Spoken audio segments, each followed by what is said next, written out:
Good afternoon, everyone. Welcome to the Tallgrass Prairie Center's Prairie Restoration and Management Seminar Series. We're coming from the University of Northern Iowa, so welcome everyone. I'm especially pleased to introduce our guest today, Erin Anfinson. Erin is a professor of art at the Middle Tennessee State University, and she approached us over a year ago about the idea of becoming an artist in residence at the Tallgrass Prairie Center during the summer of 2021. Being mainly a bunch of nerdy botanists, we were very curious about what that might entail. And it's just been an incredible honor and really fun to have Erin around. She spent several weeks here this summer exploring, tagging along with what we were doing, taking pictures, doing research for her project, and generally just fit in seamlessly with the rhythm of field work and activities here at the TPC. So we're very excited to see her emerging artistic work that has come from her time here. And so we're really excited. We hope you are too.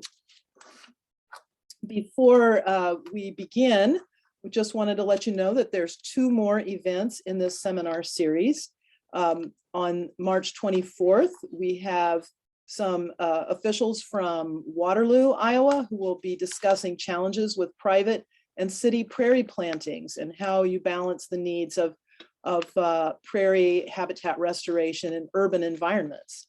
And then on April 21st, Lance Brisbois of Golden Hills Research, Conservation and Development will discuss their seed harvest and other projects related to prairies in the Luss Hills. And this series, this Restoration and Management Seminar Series, is sponsored by the Friends of the Tallgrass Prairie Center. If you're interested in joining the Friends of the Tallgrass Prairie Center, you can take a look at our website for details. So Erin has graciously offered to answer questions after her presentation. So please use the chat button at the bottom of your Zoom screen at any time to chat in your questions.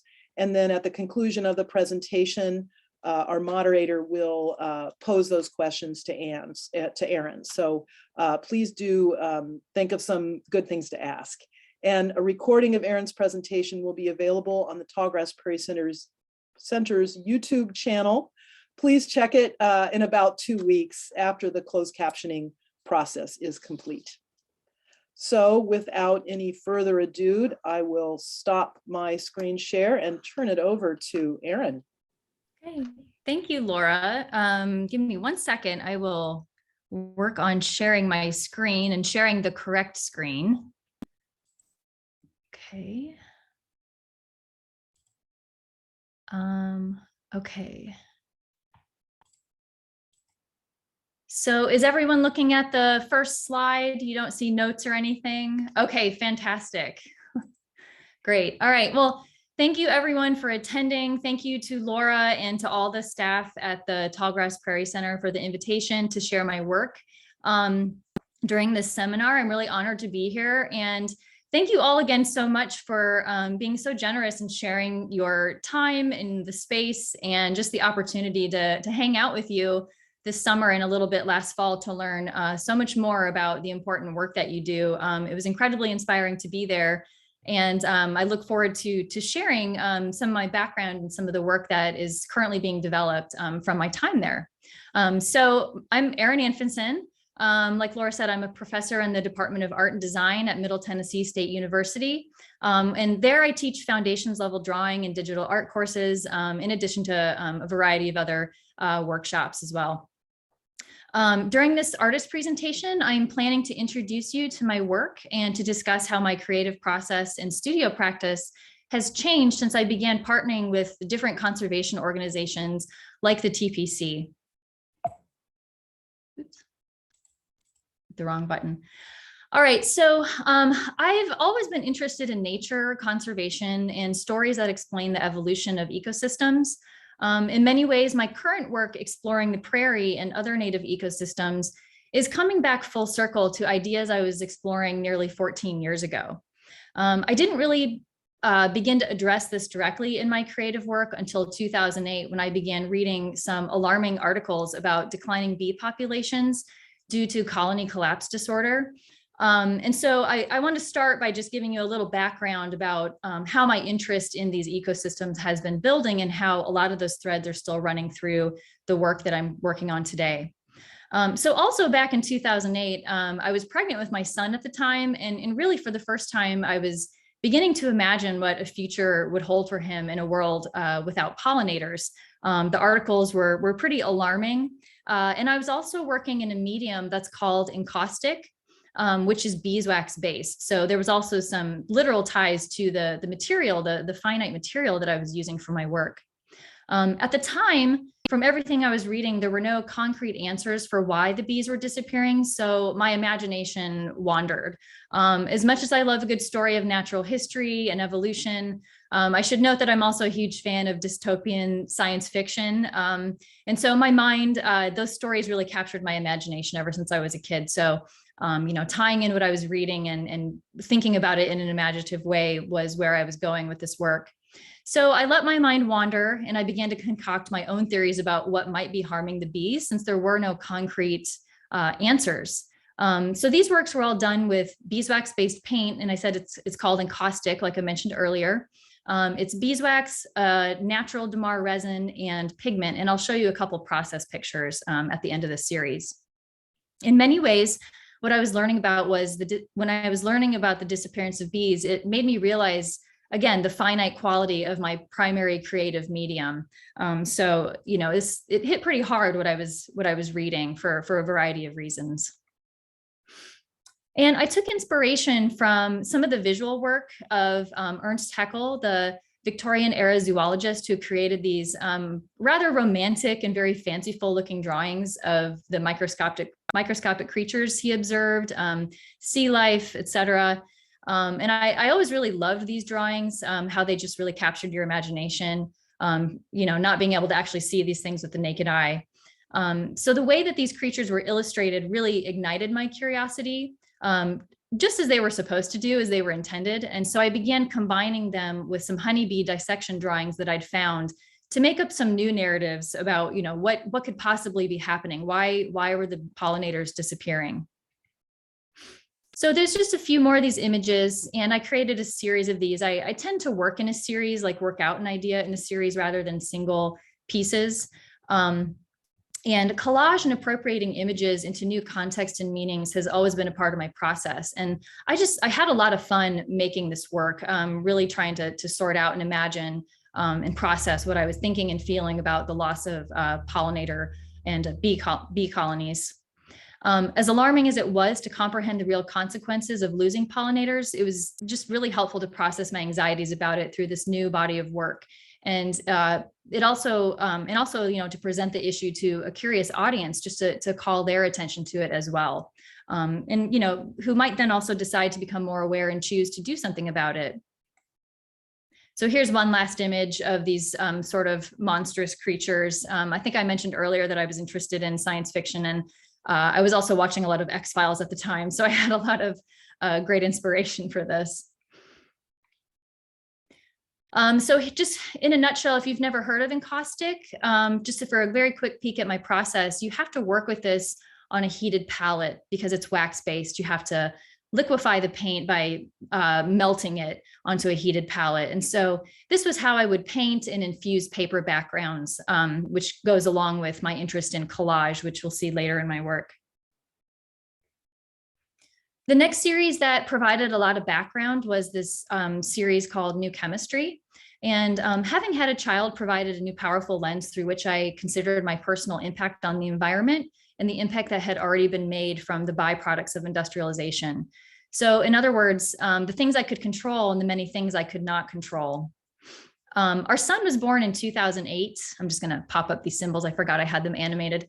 And we found ourselves deep in new parent anxiety about BPA and other chemicals that were leaching from plastics in baby bottles and many other products. And so like the things I was reading about colony collapse disorder, it was difficult to sort out the information with no conclusive answers on this.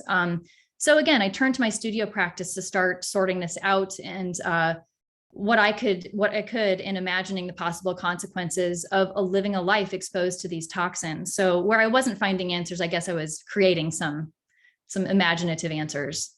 And these pieces are a little bit gruesome now, looking back at them, but I could only think about what was happening on the interior landscape of our bodies and how they might be evolving and changing, not to mention the bodies of, other plants and animals that may be out there exposed to some of these chemical byproducts.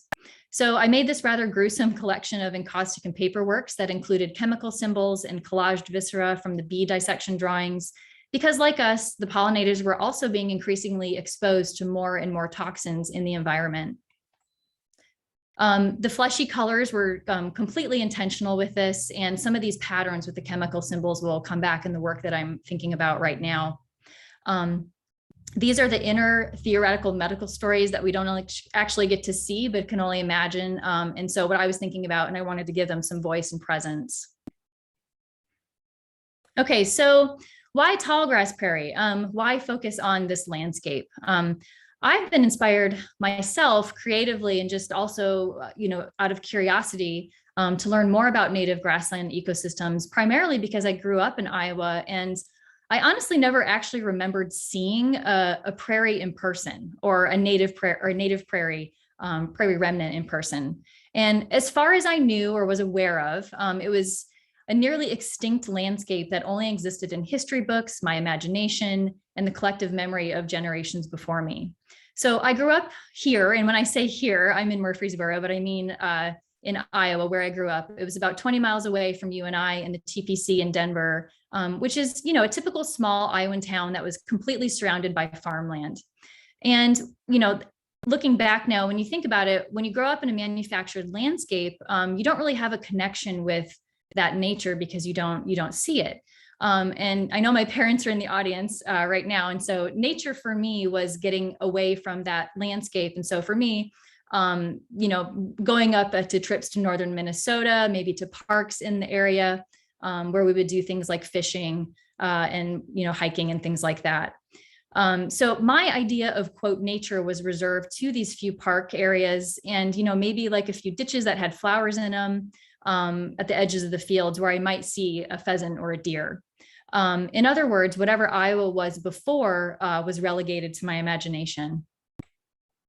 So when I present, these slideshows at other places from Iowa, I always like to include some of these vintage map photos. And so even looking at this silly vintage map of Iowa from the 1930s, you can see how nearly the entire state is presented as agriculture. The few hills, including the Luss Hills and the bluffs, are even unnamed in this map. So as you've probably gathered from my previous work, I'm a little prone to imaginative speculation. I sometimes joke that because of the landscape, I would invent sort of like wild stories in my head about what else was going on out there. And this was the landscape that I grew up in and was familiar with. And, and even the idea of agriculture and farming, I didn't grow up on a farm. I didn't know the immediate concerns or the anxiety about it because I know it's kind of an up and down process. It's unpredictable, but from what I'd gathered, there was always a lot of worry and concern about the future weather, crop prices, et cetera. And growing up in Iowa felt like a lot of change with the land, never in the same configuration as it was the season before. So again, like maybe no real sense of permanence, what that landscape was, not much of a chance to naturally establish in these open spaces as far as I could tell. So when I began learning about the tallgrass prairie that once covered the landscape, I wanted to learn more about this seemingly extinct world. It just really captured my imagination. And I'd always known that tallgrass prairie was once a dominant landscape, but I didn't really appreciate the true size and scope of its presence and how rapidly it disappeared or how dramatically its disappearance affected the environment and the species that lived there. So this is a map that shows, I'm sure everybody in the audience is familiar with some of these maps that showed just how much tallgrass prairie covered the state. And this is a map that shows that with expansion and settlements in the mid 1800s, how quickly these areas began to disappear. And I was shocked to learn that only 0.1% remains. And that number is still shocking to me. I'm a visual person by nature, and so I'm also kind of an admitted sucker for infographics. So these illustrations really really resonated for me visually as an artist. So with less than 0.1% of this landscape remaining, it's pretty easy to understand why myself and probably others have little connection or concern for this native landscape. My own interest in learning about prairies began when I kind of accidentally happened upon my first prairie remnant. I was home and I was working on a project in 2014 in Calhoun County. And I happened to park my car. I was collecting some photography and some video footage for another project near where I was born. And I unintentionally sort of parked my car in front of the Calso Prairie State Preserve in Pocahontas County. And it just like captured me completely. And so this original prairie remnant that was about 160 acres big of 8,000-year-old tallgrass prairie that had never been plowed and still contained some of the potholes, which were remnants from the last glaciers that covered the area. So that story and that narrative and that natural history just completely captivated me, especially because it's not like a glamorous or dramatic or noisy place, but it had a lot of unique biodiversity, the story of it. And it really, again, it captured me. And so I went back several times to visit it over the years. So as my curiosity about these spaces grew, and this is some time-lapse footage that I captured when I was at Herbert Hoover in 2017, I began to ask myself and really ask myself why these native spaces mattered to me and what the impact of their disappearance meant to me. And so I wanted to learn more and more importantly, spend more time in them in person. So it's kind of like, I felt like it was almost like having an opportunity to spend time with a lost relative of sorts that I never got to know. And I was asking myself as well, as a visual artist, what is my role? I was so deeply inspired by the natural history and story about the disappearance of prairies and efforts to conserve and restore them. And, I was really asking myself, how can I advocate as an artist for the preservation of these ecosystems? My fear was that with so much of this landscape already gone, how can people experience them in full and in turn care enough about them to help restore them? And my role, how could I use my skills in drawing, painting, animating, photography? I like to dabble in a lot of different mediums, as you'll see. And storytelling, ignite interest in these all but forgotten spaces and champion efforts to restore them, champion the work of people who are working to restore them. So in some way, I knew I needed to practice some really careful listening and spending time with the landscape and try to spend time there as just a non-judgmental observer and build a personal relationship with these spaces. Reading about them in books and living far away, books, articles on the internet only fueled my speculation, but left my efforts feeling somewhat hollow. So I was really seeking an opportunity to spend time in a prairie. I didn't know how to do this at a distance from Tennessee, and certainly there are grassland areas here, but I felt really like I really wanted to get to know where I came from. So life continued from that 2014 experience, and I did a lot more thinking and reading over the next few years. And my opportunity came when I was awarded a artist residency at the Herbert Hoover National Historic Site in West Branch. And I was so blown away with this program that the NPS has, this artist residency program, and I was able to spend 5 weeks at the site. And the site is primarily known as the location for President Hoover's childhood home. He's buried there in the Presidential Library, but I went for this. I went for this 81-acre reconstructed tallgrass prairie to spend as much time as I could there to be inspired. So when I first arrived at the park, like anything that you read about and learn about, and this is some more time-lapse footage that I took at the site, I was struck by a little bit of disillusionment, if I'm totally honest, that I think people feel when they see a space like this for the first time and with an untrained eye. And I remember thinking, it just looks like a sea of weeds. What am I going to do here? I didn't know the vocabulary and I didn't know what lived there and what I was going to do with this space for 6 weeks and how I was going to make an animated film about it or any other artwork. It just felt so expansive and detailed at the same time. It was also very early in the summer, so not a lot was blooming and the pollinators hadn't arrived. And I also just didn't know how to ID any of the native plants or animals. However, with a little slowing down, I soon discovered that it was teeming with life, and I eventually learned to slow down and pay attention to the things that were there. And I quickly realized that this was not a place that was going to shout its story to me. I was going to have to just get very quiet and observe and listen. So eventually I settled into the role of observer, and I'm sure this is probably how a lot of the staff at the TPC saw me this summer with my camera and my other equipment, just out collecting audio and video and photographs. But again, this place wasn't going to scream its secrets to me. I was going to have to give it some time and get to know it. And so every day during this particular residency, I spent about 4 to 6 hours in the prairie. I gave every sense my full attention: sight, sound, smell, motions, etc., and just learned to take the long view and document the changes to the environment over time. And eventually it revealed itself to me through weeks of watching the plants grow and bloom, listening for migratory birds, looking for endangered species of bumblebees, and spending time just learning about the park from the biologists and the rangers on staff. The narrative I'd only read about only read about and imagined suddenly unfolded in front of my eyes when I gave it the time to do so. So these are a few photos that I took while I was there that inspired the film that I made. I collected a lot of audio. And my camera, coming from a traditional studio background, and I've always been interested in trying new media and learning new things and learning new ways to express things. And so I really dove into my camera and audio work. They became my sketching tools to study the motion and the sounds in the space around me. And if you take time, when you study one of these spaces, you have to really pay attention to the smaller nuanced things and the gradual motion around you. So over the weeks, I watched everything bloom. The plants shot up to 6 and 7 feet tall. New waves of pollinators and migratory birds came through.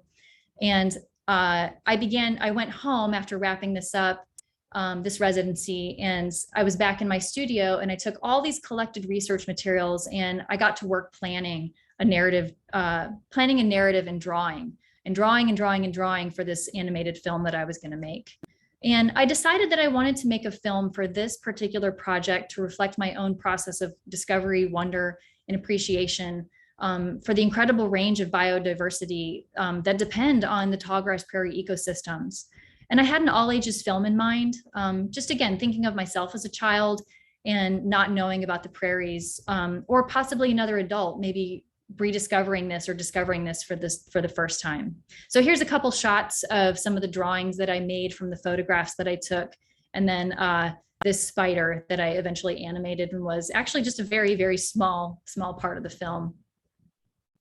So sometimes people ask me too, because I work in a variety of media, why animation or why encaustic?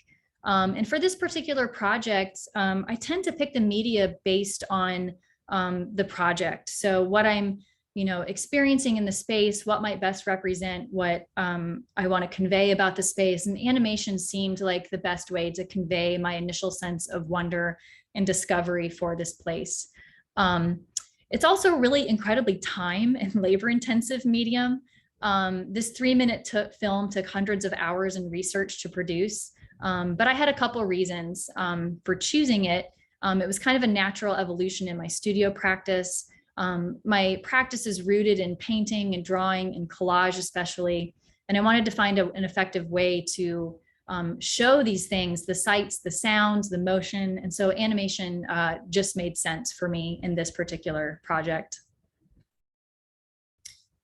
Second, I wanted to make a creative project that was, appealing to a broad audience. Animation and other forms of illustration are powerful storytelling media that can be whimsical and accessible to viewers of all ages. One inspiration for me that stood is a comic artist and author, Scott McCloud's idea of amplification through simplification, and how that's resonated with me over the years. In his book, Understanding Comics, he discusses the idea that visually simplifying characters and places or ecosystems can be an effective method of not eliminating details, but instead focusing on specific details to amplify their meaning in a way that realistic representation can't always accomplish. Sometimes having the photographic image is just too much to process when you're trying to tell a story about it. about a place. It can also give you narrative control. So I was thinking about this in terms of how, and I think about this often when I think about how I want to use imagery to tell stories.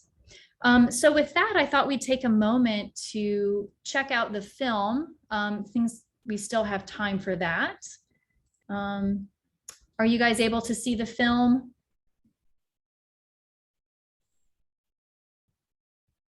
Let me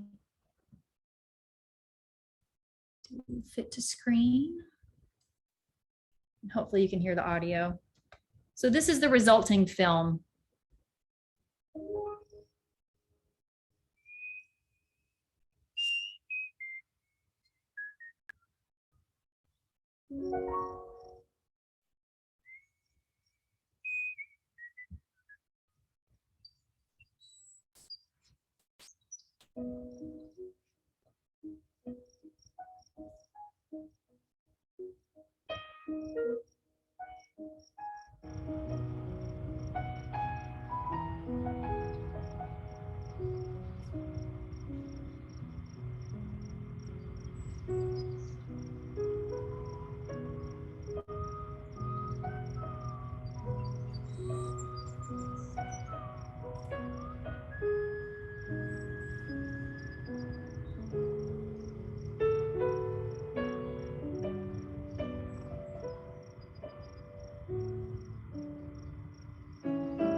Okay, so that was the result of the previous residency.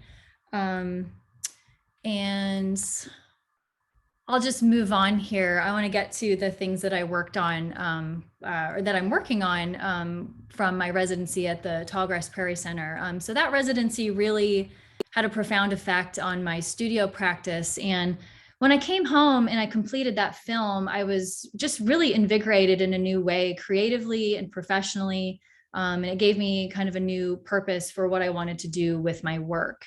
And when I came home, I was kind of back to life as normal. I was back to teaching, getting back into my classes. My family and I hike a lot.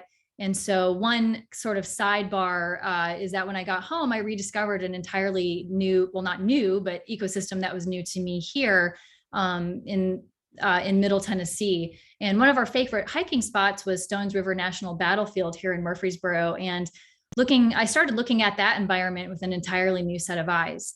On one of our walks, I started noticing prairie-like plants and decided to inquire. So eventually I learned that the park was home to numerous protected ecosystems that are called limestone cedar glades.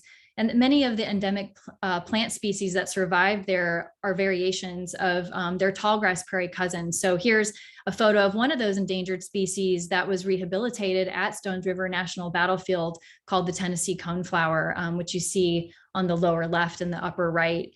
The park also didn't have a formal artist in residence program, but they were kind enough to welcome me into their volunteer staff and to serve as their first AAR.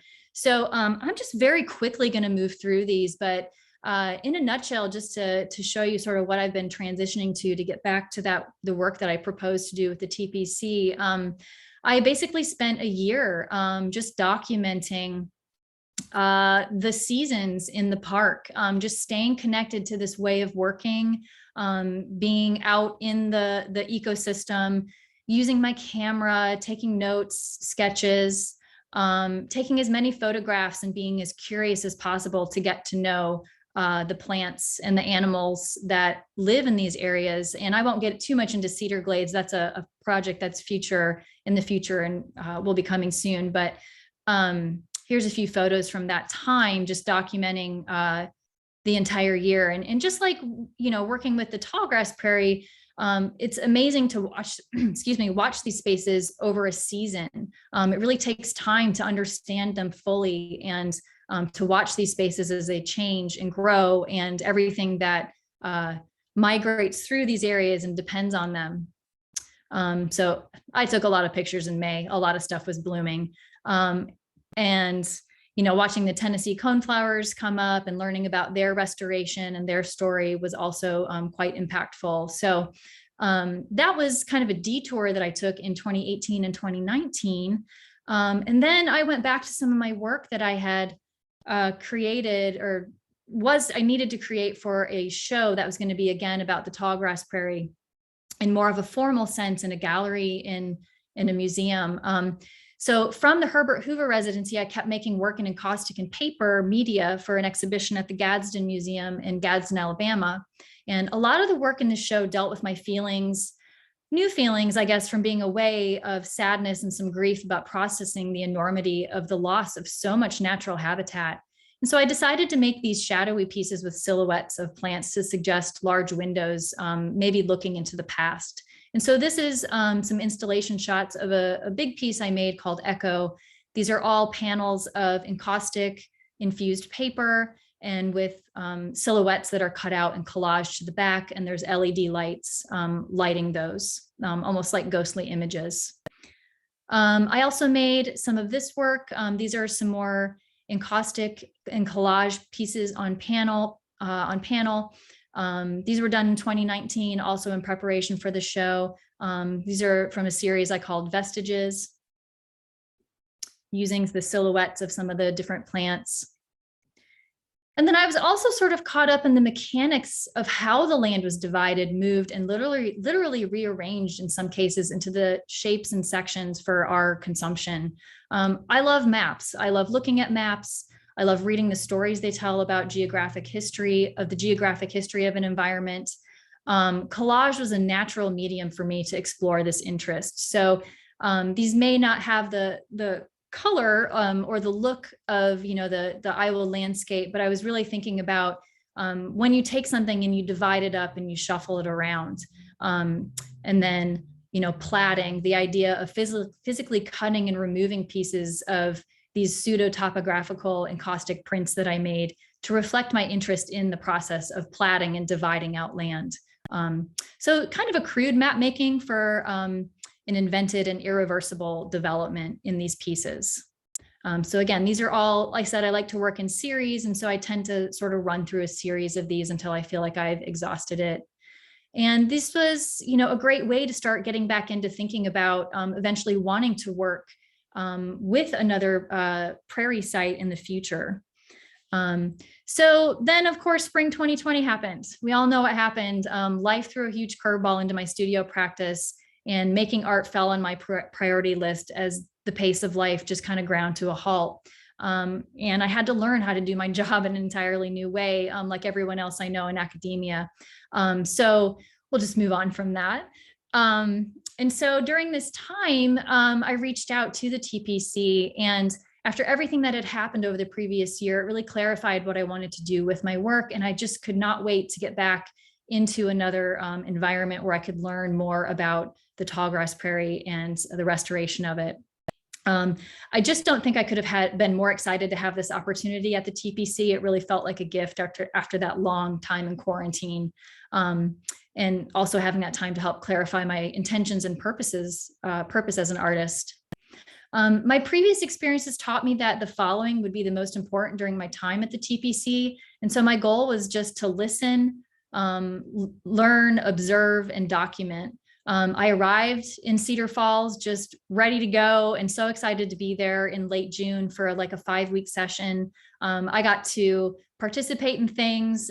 We were harvesting seeds. I learned so much about the plants, how they grow, the seeds, the seed collection process, and was just so thrilled that I was going to have the opportunity to spend so much time there. So I came back at the end of August and then again back in mid-September because I wanted to see the back half of the Tallgrass Prairie growing season. I'd only seen really the first half during the residency at Herbert Hoover. And while I was there, how do I summarize everything I took in? It's impossible. So I raided the bookshelves in the library. Everyone was so generous with information. I helped harvesting seeds that one time. I got to look at the seeds and touch them and move them around, use the microscopes, learn about macro photography. And I just visited a ton of sites that I learned about. So you can see the list. I got in my car and traveled around as much as I possibly could to learn more about these spaces. Photography has always been a huge part of my planning process. And so macro photography is something new that I brought into it. And it's kind of because I find it difficult to think about the prairie on a life-size scale, like an in-person scale. It feels kind of overwhelming, like at that scale. So I tend to think about it on a macro level because there's so many details to take in when you're there. You're actually in that space and it's kind of overstimulating. So I tend to think about it on micro and then a macro, like a 1,000-foot view of its evolution, natural history, and destruction, or this macro view where each plant has such an incredible personality and interesting story to tell. And knowing this from my experience at Herbert Hoover, the photography felt like a natural thing to dive back into. And I have to laugh a little bit because at first I was too scared to cut some of the plants as specimens, but the staff reassured me that it was okay. And I think finally after about 4 weeks, I got up the nerve to actually cut a few down and take these pictures. And I was really grateful that the staff allowed me to get that up close and personal with it. So macro photography was just new, exciting territory to explore. And these are going to serve as pieces on their own, and then also as inspiration for some of the other multimedia works that I'm currently working on.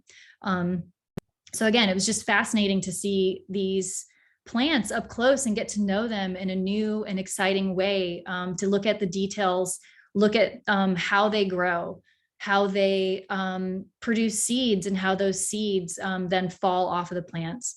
So it was just great to have those pieces of the puzzle. And I'm just going to go through a few more of these plants.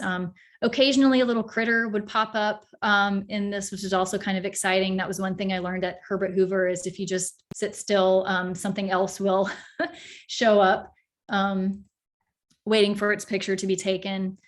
But again, just looking at all the different textures really has ignited my imagination in terms of ideas for animation and collage. It's a lot. I have a lifetime of media that I could work with. Getting up close and in person animates the still images that you see in the drawings, and it gives you the context from the information that you read in textbooks, and just the color too. I mean, it's like just the best palette in the world, coming from a background as a painter.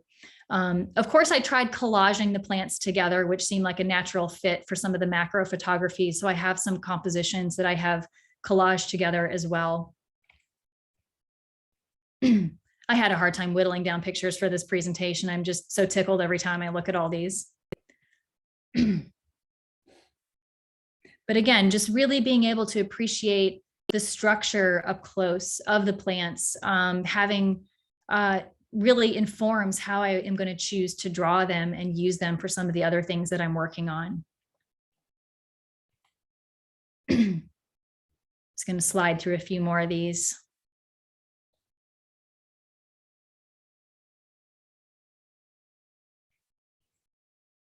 And I feel like the plants even, revealed a little of their personality. This one feels a little dangerous. If you look at that little spike up there on the petal. Another little friend who popped in, hitched a ride. Again, looking at seeds that were coming out of the grasses. This gives me so many ideas for how they move and how they actually emerge.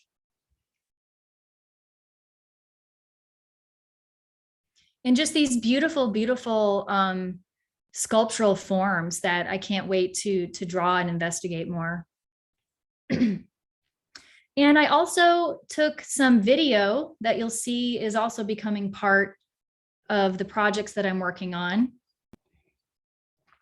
And I took a lot of this video on my third trip back to the TPC in September, because I knew the grass kind of in their full glory, and I wanted to capture these video clips. And these are just some of the raw materials that I captured.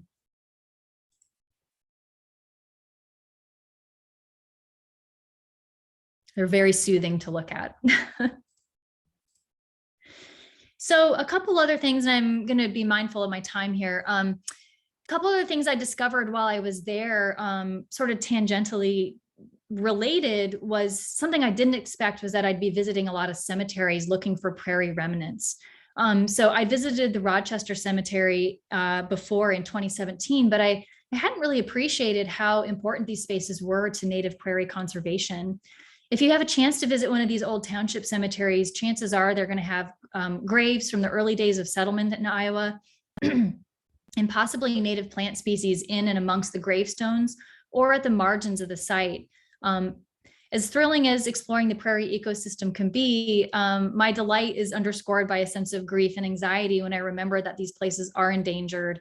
And the fact that these cemeteries were established during the Victorian era really piques my curiosity, because the Victorians were notorious for their elaborate and expressive mourning rituals and customs, not to mention just decoration. So I decided to visit a bunch of different historical homes to get a sense of how nature was perceived from these interiors at that point in time. And I'm familiar with these old homes and kind of the stuffy interiors, but within this new context, I was blown away by the level of smothering excessive decoration and an effort to celebrate and bring nature indoors.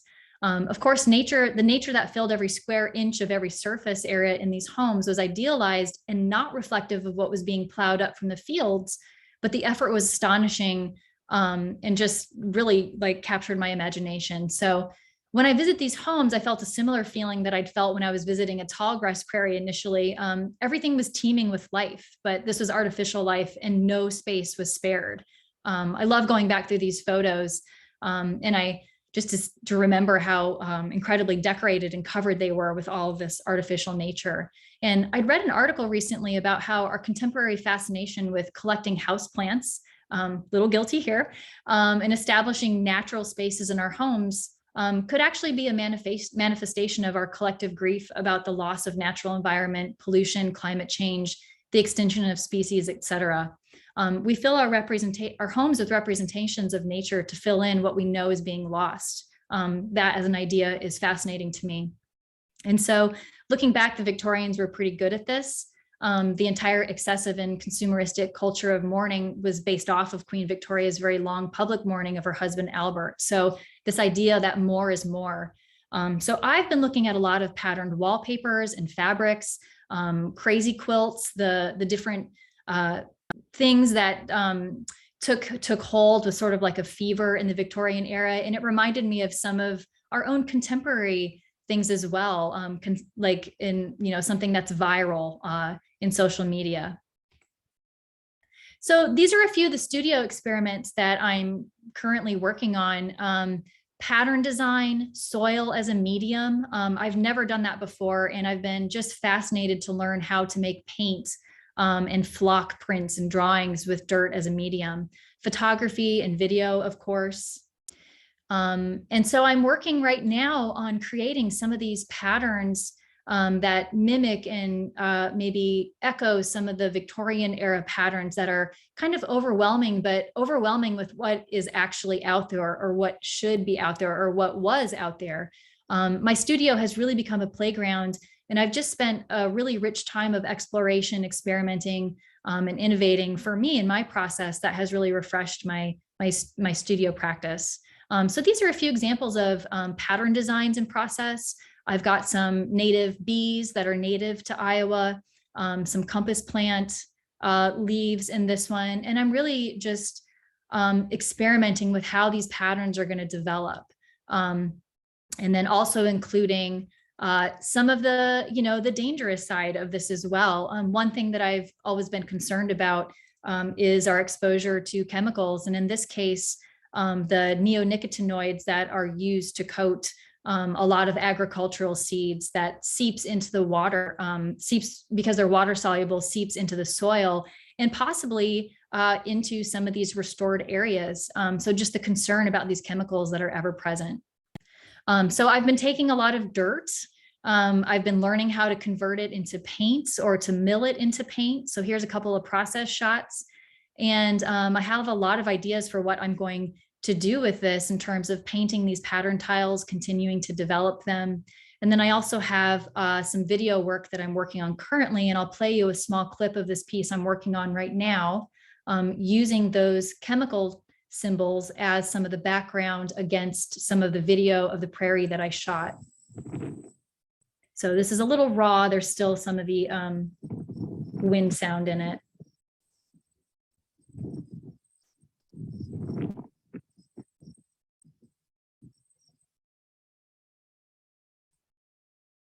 All right.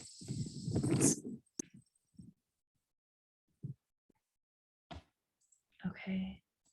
So I realize I'm running a little long on time. So I want to thank you for your time and thank you for attending. And please feel free to contact me with any questions. And I hope that you can make it to the exhibition next fall at the Waterloo Art Center. So thank you for giving me the time and space to share my work.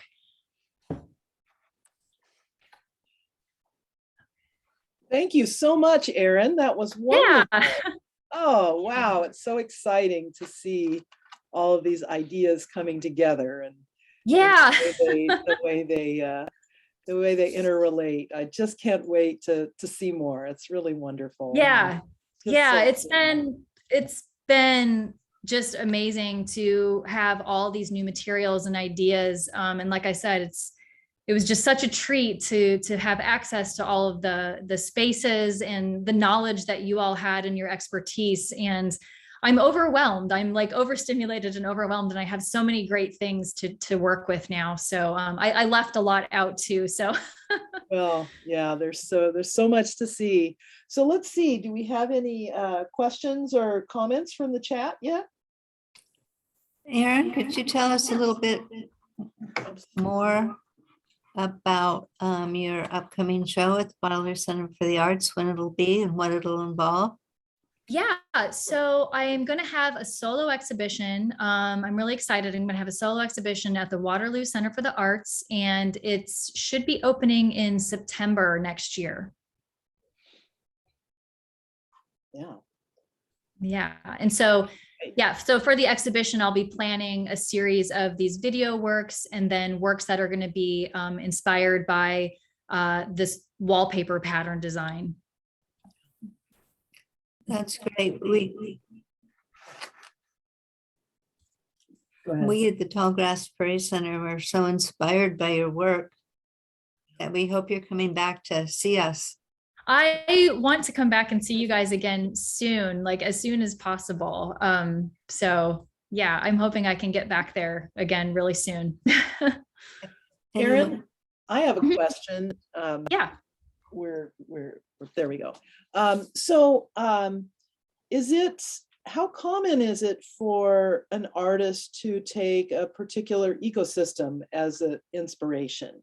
is this a common thing in art or Yeah, I think, yeah, I mean, I know there's a lot of artists who address different concerns about the environment. There's a lot of artists who do residencies through the national park residency system. And so I think they kind of get tapped into that ecosystem and maybe they make pieces specifically about it.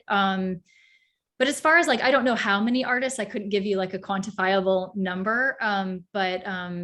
There are artists who do focus on like specific aspects of things. I've, through social media too, I've met and been familiarized with other artists who work and do illustration about tallgrass prairie and other ecosystems as well.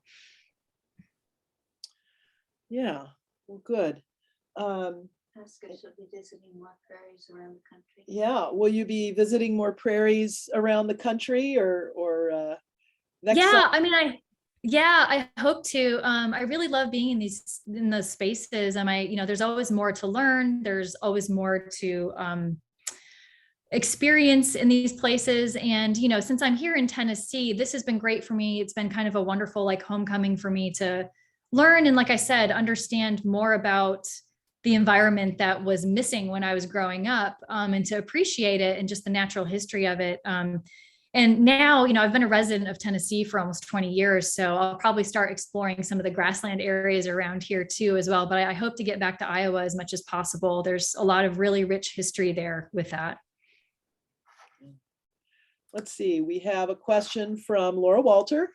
Mhm. How does your work on prairie themes influence your teaching and students? Oh my goodness. So this work of going out and experiencing an environment has not completely, but it's definitely made an impact on my teaching. I teach mostly beginning level students. And so we try to bring in as many experiential learning opportunities as we can into the classroom. At least I try to do that. And so when I got back, I started taking my students out right away, my drawing students out to Stones River National Battlefield. And they actually have some very nice tall grass areas. But I take my students out pre-pandemic, I was doing this frequently, and we would draw and they would make works in response to their time there. So, and they really love that experience. So I hope that it encourages them to keep doing that, to be inspired in their work by going out and actually visiting these places in person. Yeah, cool. Yeah. Especially when the weather is good. So, yes. I try to wait, I wait until it's cooler in Tennessee in the fall or warm enough, maybe late March to take them out. It's always hard to get people turned on when it's hot and humid, and miserable or cold. Yeah. So we have another question. This is from Doreen Hayek, and she says, how does the prairie in Iowa differ from the prairies in Tennessee, especially for your work? Yeah, so I'm less familiar with the like big open grassy spaces in Tennessee, probably because there's not much of it left here as well.